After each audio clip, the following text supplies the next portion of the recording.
काफी ज्यादा टाइम लग गया। चलो तो बात करते हैं यहां पर सबसे पहले कि देखो क्या होता है कि एसएससी सीजीएल का जो आप पेपर देते हैं उसमें बहुत सारे पोस्ट होते हैं, और उसी में से एक सबसे दमदार और सबसे खूबसूरत पोस्ट है हमारा एएसओ इन एमईए। एक छोटी सी क्लिप इसके बारे में हम लोगों ने शेयर किया था, और वो क्लिप जो है 2.5 लाख से ऊपर व्यूज अर्जित कर चुका है, छोटा सा क्लिप।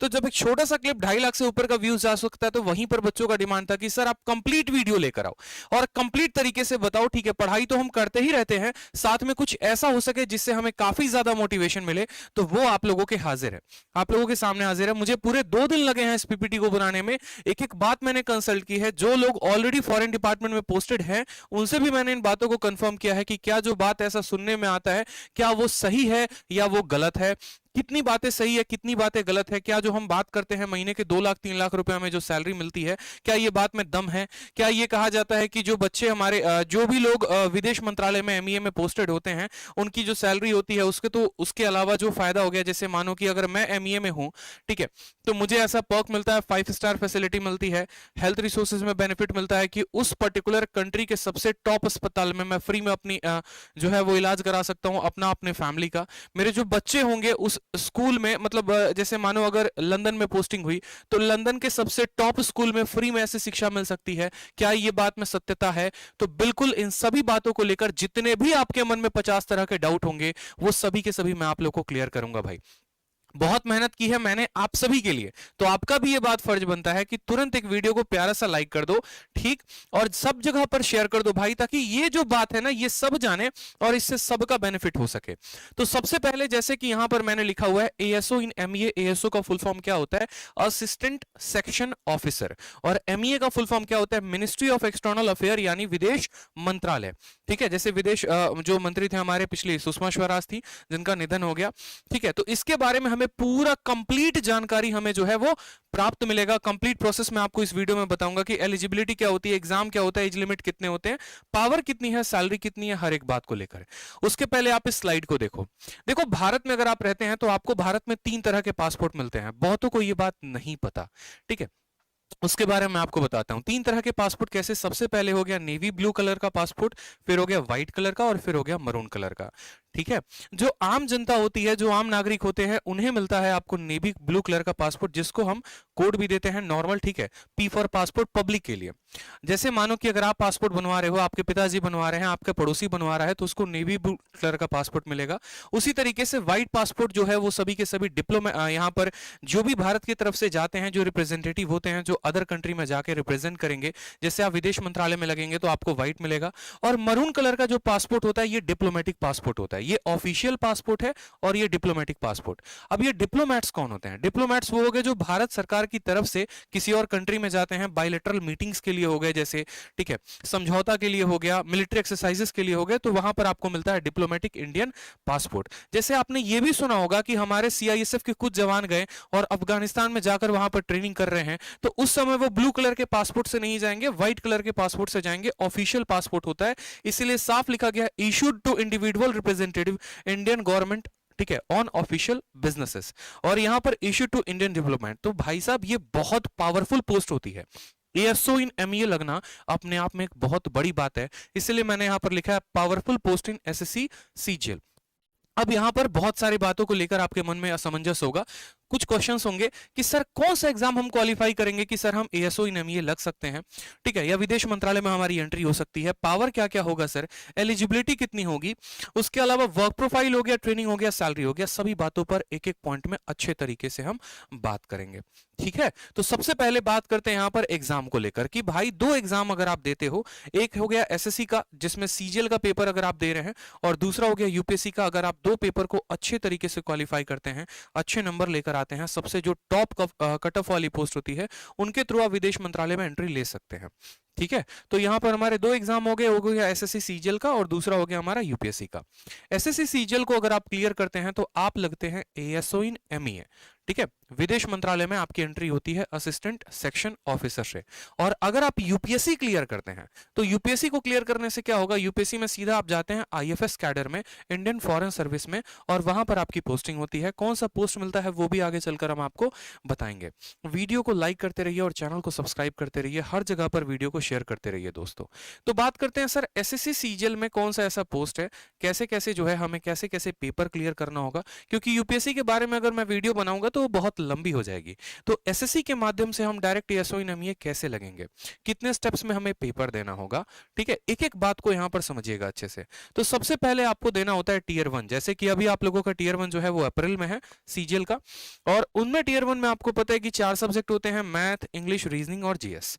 इस तरीके से 4 सब्जेक्ट में 200 नंबर का पेपर होता है। यहाँ पर जब आप सीजीएल 2020 का मेंस कल्स था जिसमें मैथ और इंग्लिश का पेपर 200 नंबर का होता है, फिर आप मेंस देते हैं, उसके बाद आता है डिस्क्रिप्टिव, जो कि अभी 5 दिन बाद आपका डिस्क्रिप्टिव होने वाला है। जो 2020 के कैंडिडेट थे उनका डिस्क्रिप्टिव 100 नंबर का होता है, एक ऐसे राइटिंग होती है, प्रेसिस राइटिंग होती है, या फिर लेटर भी कभी लिखना होता है। जब आप टीयर 1, टीयर 2, टीयर 3 दे देते हैं उसके बाद आपको कोई भी पेपर नहीं देने की आवश्यकता होती है। 700 नंबर का आपका पेपर हो गया है और जो कट ऑफ आता है वो इसी 700 नंबर के बीच में ही आता है, ठीक है। इसके बाद बात करेंगे यहाँ पर टीयर 4। अब टीयर 4 है क्या, तो देखो जैसे कि मैंने पहले भी बताया है कि एसएससी सीजीएल में क्या होता है, बहुत ऐसे पोस्ट हैं जिनके लिए टाइपिंग की आवश्यकता है और बहुत ऐसे पोस्ट हैं जिनके लिए टाइपिंग की आवश्यकता नहीं है, ठीक है।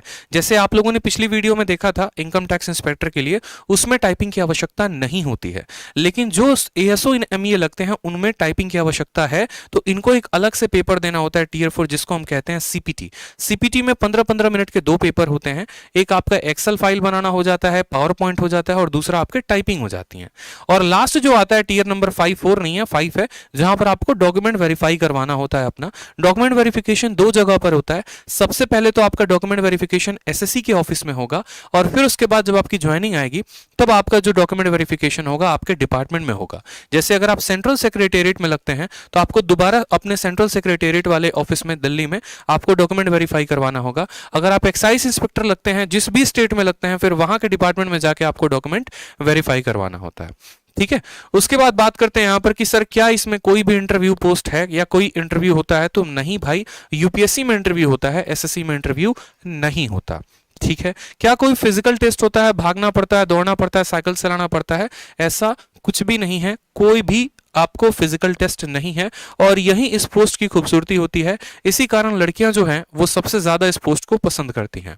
इसके बाद बात करते हैं टाइपिंग टेस्ट होता है, तो हाँ भाई टाइपिंग टेस्ट होता है, और टाइपिंग टेस्ट ज्यादा कठिन नहीं होता, बहुत ही आसान, बहुत ही नॉर्मल होता है, ठीक है।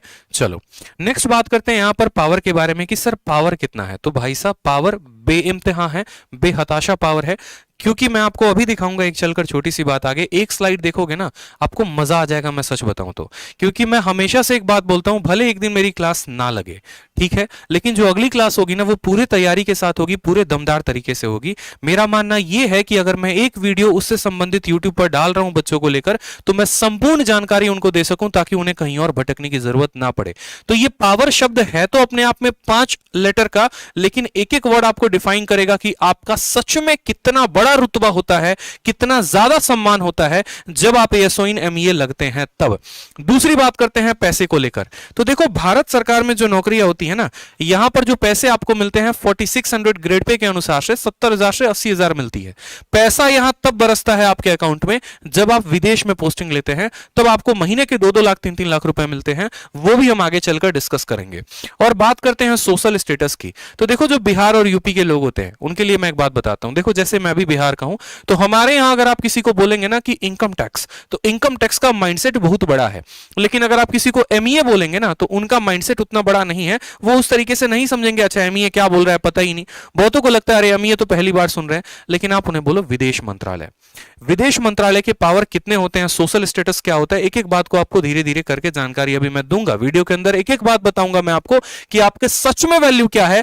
आपका सिर्फ वैल्यू भारत के अंदर नहीं, भारत के बाहर भी है, पूरी दुनिया आपकी कदर करेगी। सभी बातों को धीरे धीरे हम जानेंगे। एलिजिबिलिटी की बात करें तो ज्यादा कुछ नहीं चाहिए, सिर्फ सरकार आपसे यह बोलती है, जो आपकी कमीशन एसएससी है बोलती है कि बेटा देखो तुम ग्रेजुएट होने चाहिए किसी भी रिकॉग्नाइज्ड यूनिवर्सिटी से, चाहे आपने बीटेक किया है, चाहे आपने जो है ऑनर्स किया है, या फिर आपने बीए किया, कोई भी, मतलब ग्रेजुएट होने चाहिए, सिंपल सी बात है।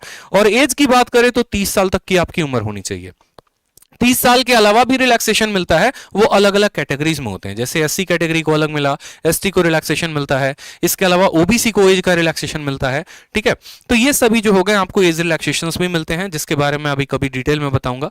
ठीक है, चलो बात करते हैं जो पावर के बारे में। तो पावर को मैं आपको ये दो फोटो के माध्यम से दर्शाना चाहता हूं। क्या होता है कि जैसे आपने देखा होगा, एक शब्द सुना होगा आपने, दूतावास, यानी इंग्लिश में एम्बेसी, सुना है ना आपने। अब ये एम्बेसी का शब्द मैं आपको समझाता हूं कि एम्बेसी का मतलब क्या होता है। ये जो दिख रहा है ना फोटो, ये जो बिल्डिंग दिख रही है, ये एम्बेसी है। और ये किसकी एम्बेसी है? तो ये भारत की एम्बेसी है, इंडियन एम्बेसी है। कहां पर है? तो यूएसए में। ठीक है, इसी तरीके से भारत का एक और एम्बेसी है, वो है बीजिंग और चाइना में। ये आपका भारत का दूतावास है। ठीक है, इसी तरीके से पूरे के पूरे विश्व में अलग अलग कंट्रीज में कम से कम 60 कंट्रीज हैं जहां पर मैं आपको बताऊं तो भारत के एम्बेसी हैं। जैसे अगर आप दिल्ली में रहते हैं और दिल्ली में कभी आप अगर घूमने चले जाएंगे नॉर्थ ब्लॉक के साइड में आपको, तो आपको हर कंट्री का एम्बेसी दिखेगा। आपको यहां पर एक तरीके से मैं बोलूं तो चाइना का एम्बेसी दिखेगा, अमेरिका का एम्बेसी दिखेगा, आपको रशिया का एम्बेसी दिखेगा। ठीक है, तो हर कंट्री का एम्बेसी होता है। मतलब क्या कहने का मतलब है कि जैसे कोई भी कंट्री होती है ना, तो उस कंट्री के अंदर ऑलमोस्ट हर कंट्रीज के एम्बेसीज होते हैं जो पावरफुल नेशंस होते हैं।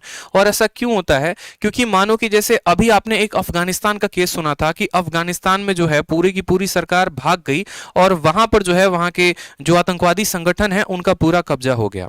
अब ऐसे केस में क्या हुआ? रातों रात तख्ता पलटा। अब रातों रात तख्ता पलटा तो अफगानिस्तान में जो भारत के निवासी रह रहे थे उनको वहां से बाहर कौन निकाले? आपने एक एयरलिफ्ट की मूवी भी देखी होगी अक्षय कुमार की, वहां पर भी मूवी में यह दिखाने की कोशिश की गई है कि एयरलिफ्ट के माध्यम से उस कंट्री में रह रहे भारत के सभी लोगों को भारत में लेकर आया गया। तो भाई ऐसे तो होता नहीं ना कि मैं अभी जाऊंगा बोलूंगा हाँ भैया चलो 5 एरोप्लेन लेके चलते हैं और अपने दोस्तों को उठा के लेके आते हैं, अपने भारतवासियों को उठा के लेके आते हैं। ऐसा नहीं होता है। ठीक है, ऐसा नहीं होता है। इसीलिए हर कंट्री में अपना एक एम्बेसी होता है जहां पर उस कंट्री में भारत के रह रहे लोग जाकर वहां पर संपर्क करें, जो भी उनको समस्याएं हैं वो यहां पर बता सकें। ठीक है, और उसी तरीके से ये पूरे के पूरे डेटा को रिकॉर्ड करते हैं और इस तरीके से भारत को मदद करते हैं। एग्जाम्पल के तौर पर मान लीजिए कि मैं फंस गया हूं, कहां में जाकर, लंदन में मैं रह रहा हूं और वहां पर मुझे अपने कास्ट सर्टिफिकेट की जरूरत है, तो मैं जाकर किससे बोलूंगा? मैं अपने इंडियन हाई कमांड से बोलूंगा, मैं अपने इंडियन एम्बेसी में जाऊंगा। तो उस इंडियन एम्बेसी में जाएंगे, वहां पर आपके सारे ऑफिशियल वर्क्स होते हैं। ठीक है, जब कोई कंट्री से भी आपके इंडिया से भी जाता है या कोई एनआरआई आ रहा होता है तो सारा का सारा जो वर्क होता है वो आपके अपने कंट्री के एम्बेसी में होता है। तो हर कंट्री में भारत की एक एम्बेसी है। जैसे यूएसए में ये हो गया, उसी तरीके से चाइना में काम भी एम्बेसी हो गई। ठीक है, और इस एम्बेसी में आपकी पोस्टिंग होती है। आप बोलते हैं ना सर विदेश मंत्रालय में जाएंगे तो कहां काम करेंगे, अगर लंदन चले गए तो कहां पर काम करेंगे? तो ये जो बिल्डिंग्स होते हैं, जो एम्बेसी होती है, इसी के अंडर में आपको काम करना होता है। इसमें लो लेवल से लेकर हाई लेवल तक सभी ऑफिसर्स होते हैं जो आपकी सहायता करते हैं और एक बढ़िया तरीके से आप एक कंट्री के अंदर एक कंट्री रन कर रहे होते हो। इसलिए एम्बेसी को एक और बात भी कहा जाता है, country with in a country. और एक बात को हमेशा ध्यान रखना, एम्बेसी की जो पावर होते हैं बहुत ज्यादा होते हैं। उस देश के ऊपर अटैक हो सकता है लेकिन कभी एम्बेसी के ऊपर अटैक नहीं हो सकता। अगर एम्बेसी के ऊपर अटैक हुआ इसका मतलब सीधा है कि आपने उस नेशन के ऊपर अटैक किया है। अभी आपने देखा भी होगा कि इजराइल के एम्बेसी के ऊपर अटैक हुआ था, फिर इजराइल ने उस कंट्री का क्या हाल किया था। ठीक है, आप किसी के एम्बेसी के ऊपर अगर अटैक कर रहे हैं इसका मतलब आप उस नेशन के ऊपर अटैक कर रहे हैं। यानी सबसे सुरक्षित अगर उस कंट्री में कुछ है तो उसकी एम्बेसी है और वो सीधा का सीधा एक कंट्री को रिप्रेजेंट करती है।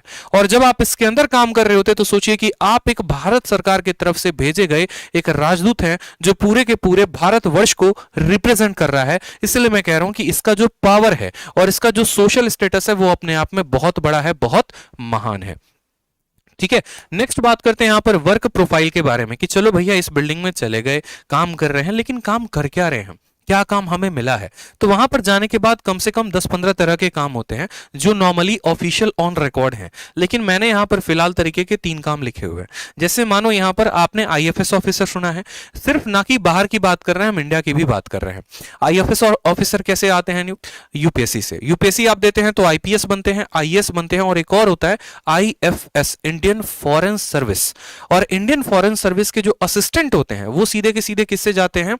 एसएससी सीजीएल से। यानी अगर आप यूपीएससी क्वालिफाई करेंगे तो आप आईएफएस ऑफिसर बनेंगे, और अगर आप यूपीएससी क्वालिफाई नहीं कर रहे, एसएससी से जा रहे हैं, तो आप उनके असिस्टेंट बनेंगे। धीरे धीरे आपका प्रमोशन होने के बाद भी आप भी जो है आईएफएस कैडर में आ जाते हैं। दोस्तों 1000+ लाइव कर दो, बहुत बड़ी जानकारी मैं आपको दे रहा हूं, इसीलिए मैंने कहा कि मुझे टोटल 2 दिन लगे हैं, 48 घंटे, तब जाकर ये पीपीटी बनी है। अलग अलग लोगों से मैंने संपर्क किया है, जो ऑलरेडी कोई बगदाद में पोस्टेड है वहां से उनसे मैंने बात की फेसबुक के माध्यम से, ऑलरेडी जो है दिल्ली में कोई पोस्टेड है तो उनसे मेरी बात हुई है, तब जाकर एक कंप्लीट जानकारी मैं आप लोगों के लिए लेकर आया हूं, ताकि एक सही जानकारी मैं आपको दे सकूं और ये एक अलग आपके अंदर पैदा कर सके कि नहीं यार अब तो मुझे भी करना है। आज बहुतों का सपना मैं बना देने वाला हूं यहां पर कि आप चयनित कर लोगे कि हाँ भाई हम भी एएसओ इन एमईए लगेंगे, देख लेना। बस आज यहां सर दिखा रहे हैं और अब मेरे माइंड में ये पिक्चर जा रहा है और अब तो मेरा विजन और क्लियर हो गया है, अब तो भैया एसएससी में रैंक लेकर आएंगे और एमईए बनकर रहेंगे। इसीलिए कह रहा हूं वीडियो को ज्यादा से ज्यादा लोगों तक शेयर कर दो, ठीक है, ताकि सबका बेनिफिट हो सके, सब ये पार्ट को जान सके। चलो नेक्स्ट बात करते हैं फाइलिंग वर्क इन एमओयू। अब देखो क्या होता है ये एमओयू शब्द, अगर आप करंट अफेयर पढ़ते होंगे तो आपने पढ़ा होगा मेमोरेंडम ऑफ अंडरस्टैंडिंग, ठीक है। क्या होता है कि जैसे मानो यहां पर आपने बहुत बार ऐसा भी सुना होगा कि यार इंडिया का समझौता हुआ है रशिया के साथ कि हम तुमको इतने वेपन्स देंगे, तुम हमें इतने वेपन्स दोगे, ठीक है। तो ऐसा नहीं होता कि मोदी जी जाके खुद जो है व्लादिमीर पुतिन के साथ बैठ के और बात कर लेंगे, हाँ भैया देखो हम तुमको 10 ब्रह्मोस दे रहे हैं, तुम हमको इतना ये देना वो देना, ऐसे नहीं होता। एक मेमोरेंडम ऑफ अंडरस्टैंडिंग जब बनता है तो उस कंट्री में जो हमारे डिप्लोमेट्स होते हैं वो पूरे के पूरे यहां पर सहयोग करते हैं, उनके सहायता से ही कोई भी चीज है वो लेन देन होती है यहां पर, ठीक है। तो वो असिस्ट करते हैं सबसे पहले आईएफएस ऑफिसर को। इसके अलावा फाइलिंग वर्क जो एमओयूज का होता है उनमें सबसे ज्यादा जो रोल होता है वो एएसओस का होता है, एमईए विदेश मंत्रालय वालों का सबसे ज्यादा हस्तक्षेप होता है। इसके अलावा आपने और भी बहुत सारे केसेस देखे होंगे, जैसे सुषमा स्वराज को किसी ने ट्विटर पर टैग कर दिया कि हम दुबई में काम करने आए थे और 5 साल हो गया, हमको बंधक बना के रख लिया गया है, प्लीज हमारी सहायता करिए। और ऐसे ऐसे वीडियो सुषमा स्वराज के पास आते थे, वो तुरंत विदेश मंत्रालय को वहां पर सूचित करती थी और वहां पर उस व्यक्ति को फिर वहां से छुड़ाया जाता था कानूनी प्रक्रिया करके, ठीक है। जैसे आपके विजय माल्या हो गए, वो भाग गए, या कोई और नीरव मोदी भाग गए यहां पर, तो फिर उसके बाद उसकी जिम्मेदारी जो होती है वो विदेश मंत्रालय की हो जाती है और सारा ट्रैक रिकॉर्ड सब कुछ जो है वो वही मॉनिटर कर रहे होते हैं। इसके अलावा यहां पर आपने देखा इंटरनेशनल कोऑर्डिनेशन, ये बहुत जरूरी है। जैसे मानो यहां का अगर कोई भी स्टेट का सीएम हो गया या किसी हमारे जो पीएम हो गए, वो अगर किसी कंट्री में जा रहे हैं, ठीक है, तो उनके साथ जो है माने मानो कि अगर मैं एक तरीके से बोलूं यहां पर कि पाकिस्तान के जैसे मान लो कि यहां पर इमरान खान हो गए, ठीक है, और उनके साथ मीटिंग करानी है, किनकी, मोदी जी की मीटिंग करानी है, किसी पर्टिकुलर पॉइंट पर मीटिंग करानी है, तो जो कोऑर्डिनेशन होगा, कोऑर्डिनेशन कैसे हो गया, कोई ऐसी कंट्री है जहां पर वो हिंदी नहीं बोलते और हम हैं जो हिंदी बोलते हैं, तो कोऑर्डिनेशन कराने के लिए जो है वहां पर उस तरीके से इस्तेमाल जो है वहां पर जो सहयोग है वो सहयोग हमारे विदेश मंत्रालय की पूरी टीम करती है। जो ट्रांसलेटर हो गए, जो वहां पर ऑफिशियल पेपर वर्क हो गया, एवरीथिंग जो भी होता है वही विदेश मंत्रालय के बिल्डिंग से, वही विदेश मंत्रालय के डिपार्टमेंट से होता है, ठीक है। और जो लास्ट हो गया वो हो गया एनआरआई का, जिसके बारे में आप जानते हैं, ठीक है भाई। चलो मेडिकल इश्यू नहीं है, और एक और फायदा मैं आपको बता दूं, जो कलर ब्लाइंड लोग होते हैं ना वो भी विदेश मंत्रालय के लिए अप्लाई कर सकते हैं, इस बात को बड़े ध्यान से समझिएगा। हर कोई अपने दोस्तों को वीडियो शेयर कर दो, स्टेटस पे लगा दो, मैं बार बार कह रहा हूं ऐसी जानकारी नहीं मिलेगी, आप वीडियो को शेयर करेंगे तभी मुझे मोटिवेशन आएगा, तभी मैं और ऐसी वीडियो आप लोगों के लिए यूट्यूब पर लेकर आऊंगा और आप लोगों के एक एक सेकंड की वैल्यू आपको दूंगा मैं। तो वीडियो को शेयर करिए दोस्त, हर जगह पर शेयर करिए, ठीक है, हर जगह पर शेयर करिए ताकि हर किसी का बेनिफिट हो और मुझे भी मोटिवेशन मिले कि मैं आप लोगों के लिए कुछ नया कर सकूं, ठीक है। इसके अलावा बात करते हैं यहां पर ट्रेनिंग के लिए, तो देखो आप लोगों की ट्रेनिंग कहां पर होती है। ट्रेनिंग जो होती है वो आपको जेएनयू में होती है, जैसा कि आपने सुना होगा कन्हैया कुमार के नाम से भी जेएनयू काफी फेमस हो गया था, और बाकी यहां पर जेएनयू में जो है आए दिन प्रोटेस्ट भी चलते रहता है, ये भी आप जानते हैं। और यहां से बहुत बड़े बड़े पास आउट हुए हैं, तो यहीं पर एक ब्लॉक है एफएसआई, वहीं पर आपकी ट्रेनिंग चल रही होती है। इसमें किसकी किसकी ट्रेनिंग चलती है ये बात जान लीजिए। लबासना तो आप सब जानते हैं कि यूपीएससी का जब ट्रेनिंग होता है वो लबासना में होता है, लेकिन वहां से जब लोग अलग अलग कैडर के बाद आते हैं तो जो आईएफएस ऑफिसर्स हो गए उनकी भी ट्रेनिंग इसी जेएनयू में होती है। एसएससी सीजीएल के माध्यम से जो एमईए जाते हैं, एएसओ इन एमईए, उनकी भी जो आपको ट्रेनिंग हो गई वो इसी बिल्डिंग में होती है। इसके अलावा सीएचएसएल से जो एलडीसी हैं, एलडीसी में जो डिपार्टमेंट में जो अलग अलग जाते हैं टाइपिस्ट, उनका भी ट्रेनिंग इसी बिल्डिंग में होता है, और ट्रेनिंग का जो पीरियड रहता है वो 30 डेज का रहता है। इसी 30 दिन के अंदर आपको हर एक बात का जो है जानकारी दिया जाता है, ठीक है। बच्चा पूछ रहा है कि सर आपका नाम क्या है, हमारा नाम आदित्य रंजन है। ठीक है। और ट्रेनिंग में मुख्यतः किन बातों के ऊपर फोकस किया जाता है? ट्रेनिंग में मुख्यतः आपको इस बात पे फोकस किया जाता है कि आपको पासपोर्ट कैसे बनाना है। पासपोर्ट पे आपको, जैसे आपने देखा होगा, अगर आप अभी चले जाओ मानो पासपोर्ट बनवाने, तो पासपोर्ट बनवाने कहाँ जाओगे? जो आपका विदेश मंत्रालय का विभाग है वहीं पर जाओगे आप। ठीक है, तो ट्रेनिंग में ये सभी बातों के ऊपर फोकस किया जाता है। वीजा से संबंधित जुड़ी जानकारी, पासपोर्ट से संबंधित कि कौन सा नकली है कौन सा असली है। ठीक है, किसी का पासपोर्ट बनाना है, वीजा बनाना है किसी और कंट्री का, तो सभी जो है वहीं पर विभाग में होते हैं। इसके अलावा कुछ आपको एमईए के एडमिनिस्ट्रेशन बताए जाते हैं। ये सभी बातें मैंने यहां पर लिख रखा है। ट्रेड से संबंधित कुछ जानकारी हो गई, तो ये सभी के ऊपर आपको जो है 2-2 दिन 3-3 दिन करके आपका जो ट्रेनिंग होता है 30 दिन पूरा किया जाता है, और इन सभी चीजों के बारे में आपको जानकारी दी जाती है। जैसे कि मैंने आपको सीबीआई में बताया था, सीबीआई में ट्रेनिंग कैसे होता है। सीबीआई वाली वीडियो जिन्होंने नहीं देखी है वो जाके मेरी 60 दिन 60 मैराथन के प्लेलिस्ट में देख लेंगे। इनकम टैक्स ऑफिसर की जिन्होंने देखी है वो भी जाके 60 दिन 60 मैराथन में देख लेंगे। ठीक है, तो जैसे कि मैंने बताया था कि सीबीआई में क्या होता है कि आपको बंदूक चलाना सिखाते हैं।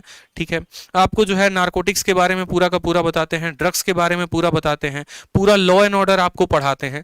तो यहां पर आपको ना बंदूक चलाना सिखाएंगे, ना लॉ एंड ऑर्डर पढ़ाएंगे, ना आपको नारकोटिक्स के बारे में बताएंगे। जो इनका ऑफिशियल वर्क होगा उसके बारे में पूरी की पूरी जानकारी आपको दी जाएगी। 35 वीक नहीं कह रहा मैं, यहां पर 30 डेज कह रहा हूं, क्योंकि 30 दिन के अंदर इसकी ट्रेनिंग खत्म हो जाती है। 30 दिन के अंदर ट्रेनिंग खत्म। और एक और बात बता दें, अगर एसएससी सीजीएल में सबसे पहले किसी पोस्ट की ज्वाइनिंग आती है तो वो इसकी आती है। एग्जाम्पल मैं आपको दे रहा हूं, 2017 सीजीएल का जब रिजल्ट आया था तो रिजल्ट के 1 महीने के बाद यहां पर ज्वाइनिंग लेटर आ गया था, ट्रेनिंग का लेटर आ गया था कि भैया पहुंच जाइए जेएनयू अपना बोरिया बिस्तर लेकर, वहां पर आपकी ट्रेनिंग शुरू हो जाएगी। लेकिन अगर वहीं हम एक्साइज इंस्पेक्टर की बात करें तो ये जो एक्साइज इंस्पेक्टर है अभी इनका जो ज्वाइनिंग आया है वो पिछले 2021 के दिसंबर में आया है। तो सबसे फास्ट अगर किसी की ज्वाइनिंग आती है तो विदेश मंत्रालय की आती है, एएसओ इन एमईए की, और सबसे लेट अगर किसी का आता है तो वो एक्साइज इंस्पेक्टर होता है। इस बातों को भी ध्यान रखेंगे। मतलब जब तक एक एक्साइज इंस्पेक्टर का पर्सन ज्वाइन करेगा तब तक 1 साल की जो सैलरी है या 1 साल का जो प्रमोशन ग्रोथ है वो आपको विदेश मंत्रालय से मिल जाता है। जो सबसे इंपॉर्टेंट बात होती है वो है पोस्टिंग के बारे में। पोस्टिंग के बारे में बहुत बच्चे जो होते हैं सोच रहे होते हैं, अरे ऐसे कैसे, हमको क्या पहले पोस्टिंग में लंदन भेज देगा, दूसरे पोस्टिंग में क्या हमको अफगानिस्तान बगदाद भेज देगा, पाकिस्तान भेज देगा। तो पोस्टिंग के बारे में एक बहुत मिथ चल रहा होता है। ठीक है, कि किसी को क्या ऐसे थोड़ी है कि लंदन भेज दे, तो कैसे पोस्टिंग होता है, प्रोसीजर क्या होता है, जानकारी कैसे होती है, सब बातों को समझो। सबसे पहले तो यहां पर अगर आप भारत में सेवा देना चाहते हो तो आप भारत में एमईए ऑफिस दिल्ली में काम कर सकते हो। ठीक है, जब आप 2 साल 3 साल जब आप काम कर लेते हैं, जब आपकी थोड़ी सी सीनियोरिटी हो जाती है, उसके बाद यूं समझ लीजिए जैसे आप गेम खेलते हैं ना, एक लेवल को क्रॉस किया तो दूसरा लेवल आपके लिए खुल जाता है। सेम तरीके से जब आप 2 साल 3 साल यहां पर काम कर लेते हैं दिल्ली में रहकर, तो उसके बाद आपको विदेश जाने के रास्ते खुल जाते हैं और आप अलग अलग कंट्रीज में जा सकते हैं। अलग अलग कंट्रीज में जाने का भी क्या प्रोसीजर है वो भी हम आपको बताएंगे। पहले भारत में समझ लेते हैं कि भारत में कहां कहां काम करना है। कोई अगर दिल्ली में जॉब करना चाहता है तो दिल्ली में कर सकता है, और अगर दिल्ली में जॉब नहीं करना चाहते, आप किसी और स्टेट के हैं, कोई जैसे मानो यहां पर चंडीगढ़ का है, या कोई पंजाब का है, कोई हरियाणा का है, कोई उत्तराखंड का हो गया, तो आपके अलग अलग स्टेट में भी रीजनल ऑफिस होते हैं, पासपोर्ट ऑफिस और स्पार्टपोस्ट ऑफिस में जो है आप वहां पर वर्क कर सकते हैं। ठीक है, तो ये तो हो गया हमारा इंडिया का बात। नेक्स्ट बात करते हैं फॉरेन पोस्टिंग के बारे में। फॉरेन में कितने तरह के पोस्टिंग होते हैं यहां पर देखो छोटे से स्लाइड के माध्यम से बताया है। ठीक है भाई, चलो फॉरेन पोस्टिंग में क्या होगा, देखो कितने तरह की कंट्रीज होती है। एक होता है ए स्टार कंट्री, दूसरा होता है ए, फिर होता है बी कंट्री, फिर होता है सी कंट्री, फिर होता है सी स्टार, और इसके बाद भी एक और कंट्री होती है। इसके बारे में संपूर्ण जानकारी मुझे उस भाई से मिली जो ऑलरेडी बगदाद में है और जो ऑलरेडी एएसओ इन एमईए है। उन्होंने पूरी की पूरी जानकारी दी। उन्होंने कहा कि भाई ऐसे नहीं होता है कि तुम जो है सीधा का सीधा लंदन चले जाओगे काम करने। एक प्रोसीजर होता है, प्रोटोकॉल होता है। प्रोटोकॉल क्या होता है, जैसे मानो सबसे पहले मैं एएसओ इन एमईए लगा। एएसओ इन एमईए लगने के बाद क्या हुआ कि मैंने 2 साल 3 साल भारत सरकार में सेवाएं दी, दिल्ली में जो है मेरा पूरा का पूरा काम चला। उसके बाद हमारे लिए ऑप्शंस बाहर जाने के खुल जाते हैं। बाहर जाने के कितने ऑप्शंस है, तो एक तरीके से यूं समझ लो 60 कंट्रीज हैं, लेकिन शुरू में जो हमारे पास ऑप्शन आता है वो 30 कंट्री का आता है। उस 30 कंट्री में हमें अपना फॉर्म फिलअप करना होता है। फिर पूरा का पूरा पेपर वर्क होता है, और पेपर वर्क होने के बाद तब वो पहुंच जाता है आपके ऑफिस में, और फाइनली कुछ महीने के अंदर आपके पास आ जाता है कि हाँ आपको ये कंट्री मिला है। अगर मानिए कि आपको पाकिस्तान मिल गया और आपको पाकिस्तान नहीं जाना है, तो आप जाने के लिए बाध्य नहीं है, कोई आपको फोर्स नहीं कर रहा है, आप मना भी कर सकते हैं।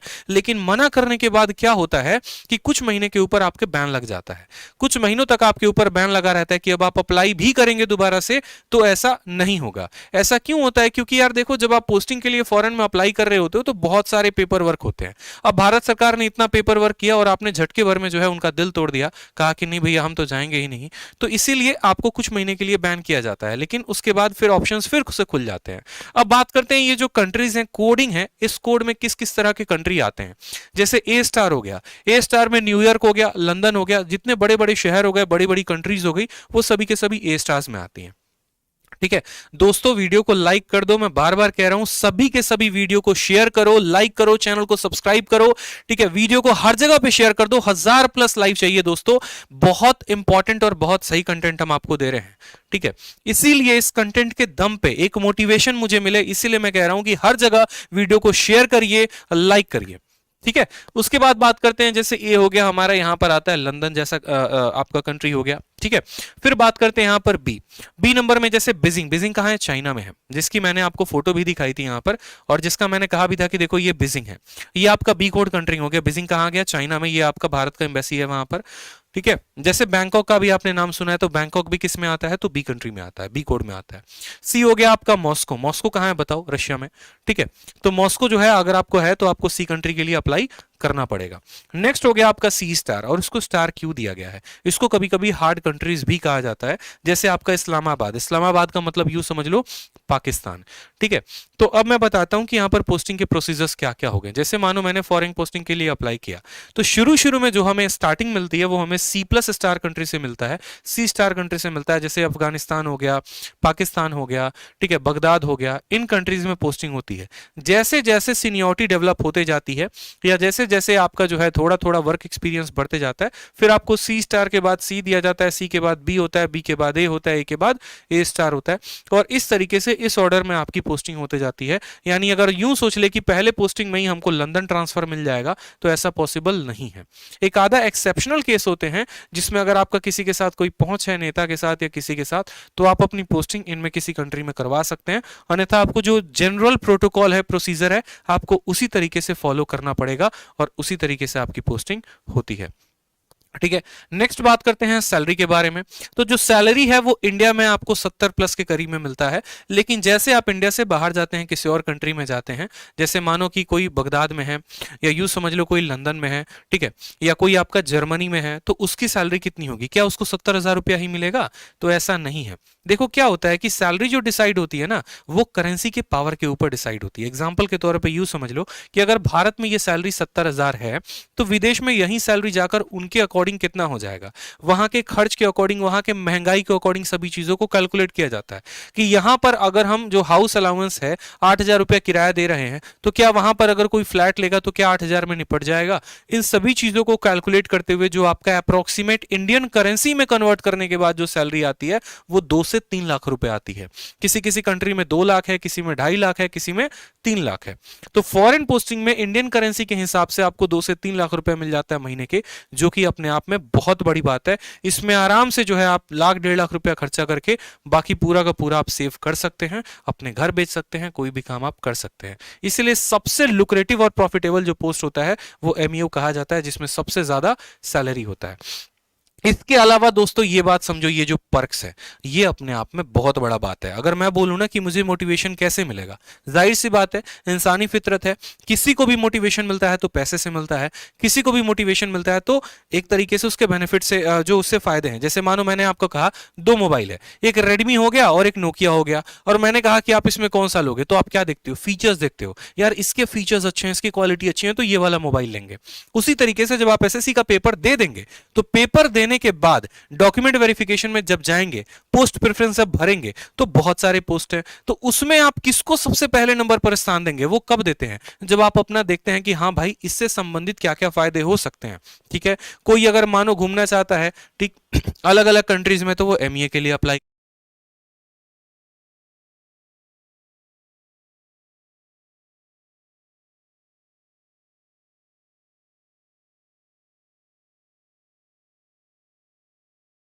करता है, कोई पुलिस की सर्विस में जाना चाहता है तो सीबीआई या एक्साइज इंस्पेक्टर में जाता है, किसी को नॉर्मल ऑफिस लाइफ चाहिए तो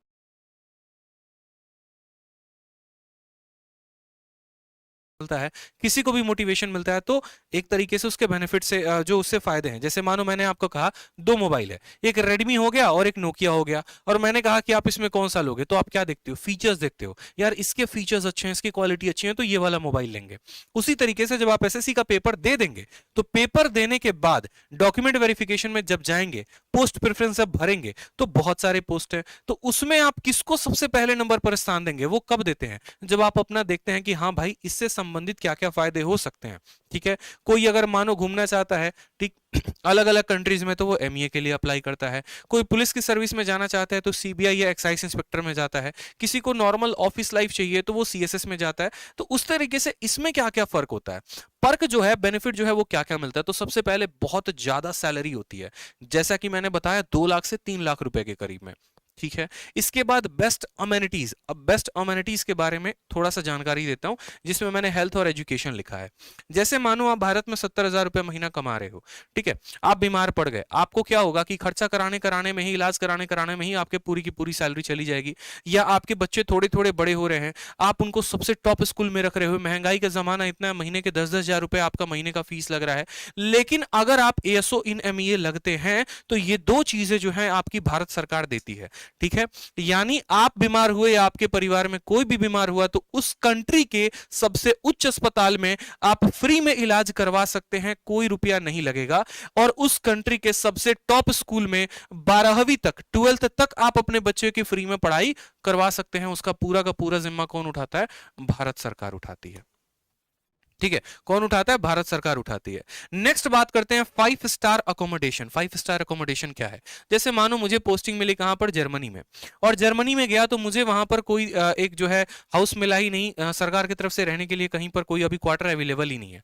तो क्या होगा, मैं वहां के किसी भी 5 स्टार होटल में रह सकता हूं, और जितना भी खर्चा आएगा वो पूरा का पूरा खर्चा कौन देगा, तो भारत सरकार देगी। यानी जब तक हमें यहां पर क्वार्टर नहीं मिलता है तब तक 5 स्टार अकोमोडेशन मिलता है, और ये किसके तरफ से होता है, तो भारत सरकार की तरफ से मिलता है यहां पे। नेक्स्ट बात करें तो फिक्स टाइम जॉब होता है, बहुत इंपॉर्टेंट, जैसे 9 बजे से लेकर 5:30 बजे तक, 10 से 5:30 भी कर सकते हो, ये फिक्स टाइम जॉब है। अब बोलोगे सर क्यों फिक्स टाइम जॉब के बारे में इसमें ज्यादा प्रेशर दे रहे हैं, क्योंकि बहुत मेरे भाई ऐसे होते हैं जो यूपीएससी की तैयारी करना चाहते हैं या अलग अलग परीक्षाओं की तैयारी करने में इच्छुक होते हैं। उनके लिए क्या होता है कि यार एक ऐसा जॉब हो कि शाम के बाद आऊं घर पे तो फोन ना आए ऑफिस का कि भाई तुमने ये फाइल क्यों अधूरा छोड़ दिया, तुमने वो क्यों छोड़ दिया। तो इसमें यह फायदा है कि फिक्स टाइम की जॉब है, घर पे आने के बाद आपको टेंशन नहीं है क्या हुआ ऑफिस में क्या नहीं हुआ, आप आराम से रिलैक्स होकर आगे यूपीएससी की तैयारी कर सकते हैं या किसी भी एग्जाम की या कोई और अपना काम कर सकते हैं। तो ये बहुत फायदेमंद होता है। नेक्स्ट बात करें यहां पर तो व्हाइट पासपोर्ट। ये व्हाइट पासपोर्ट का है ना भाई बहुत महत्व है यहां पे। जैसे कि मैंने शुरू में ही वीडियो को बताया था कि 3 तरह के पासपोर्ट होते हैं, ब्लू कलर का, नेवी ब्लू हो गया, व्हाइट हो गया और मरून हो गया। ठीक है, और ये जो पासपोर्ट है ना, यही एक तरीके से बोले हिंदी में तो आपकी जो औकात है वो बताती है कि आप सच में कितना वैल्यू रखते हैं किसी कंट्री के लिए, इंडिविजुअल कितनी पर्सनालिटी आपकी वैल्यू होती है यहाँ पे। ठीक है, जैसे मानो यहाँ पर ब्लू पासपोर्ट हो गया, ये पूरे भारत में हर व्यक्ति के पास है, किसी के पास कोई भी बनवा सकता है। व्हाइट पासपोर्ट हर किसी के बस की बात नहीं होती, उन्हीं को मिलता है जो भारत सरकार के ऑफिशियल्स होते हैं। इसे लिखा गया official Indian passport issue to individuals representing Indian government on official businesses. और जो तीसरा हो गया मरून हो गया, जब कोई नेता या कोई बड़े ऑफिसर्स होते हैं, जो डिप्लोमैट्स होते हैं, ठीक है, जब वो किसी मीटिंग के लिए जाते हैं किसी कंट्री में तो वो उनको मिलता है। ठीक, तो ये जो पासपोर्ट है यही आपके लिए बहुत बड़ी बात है। एग्जांपल मैं आपको देना चाहूंगा, अगर शाहरुख खान जा रहे हैं और मैं एक एएसओ इन एमईए हूं, ठीक है, तो जैसे शाहरुख खान अगर गए तो उनको भाई साहब पूरी चेकिंग चलती है, आपने पता भी है। बहुत ऐसे कंट्रीज होते हैं ना, पूरा बढ़िया तरीके से चेकिंग करेंगे कपड़े हटा हटा के। लेकिन अगर मेरे पास ये पासपोर्ट है तो किसी की कैपेसिटी नहीं है कि कोई हमें हाथ तक भी लगा के दिखा सके, क्योंकि ये पासपोर्ट का मतलब मैं इस कंट्री को रिप्रेजेंट कर रहा हूं, मैं अपने आप को रिप्रेजेंट नहीं कर रहा। ये पूरा का पूरा देश मेरे से संबोधित हो रहा है और आप मुझे हाथ लगा रहे हो, उसका मतलब आप मेरे नेशन के ऊपर, ठीक है, पॉइंट आउट कर रहे हो। तो ये चीजें जो है दोहरे के थोड़े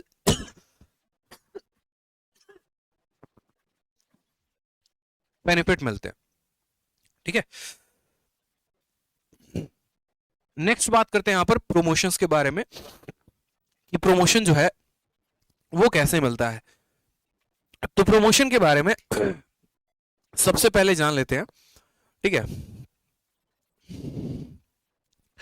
प्रमोशन के बारे में। सबसे पहले जानिए, तो सबसे पहले अगर आप सीजीएल क्वालिफाई करते हैं तो सीजीएल से आप लगते हैं असिस्टेंट सेक्शन ऑफिसर, एएसओ इन एमईए, ठीक है। और एएसओ इन एमईए के बाद क्या होता है कि क्या वहीं पर हमारी कहानी खत्म हो जाती है? क्या उसके आगे हमें कोई पेपर नहीं देना होता? ऐसा नहीं है, उसके आगे भी पेपर देना होता है और भी बहुत सारी बातें होती हैं। जैसे अगर आप कोई पेपर नहीं देना चाहते तो 12 से 13 साल के अंदर, ध्यान से मेरी बात को समझिएगा, 12 से 13 साल के अंदर आपका प्रमोशन हो जाता है सेक्शन ऑफिसर पे, ठीक है।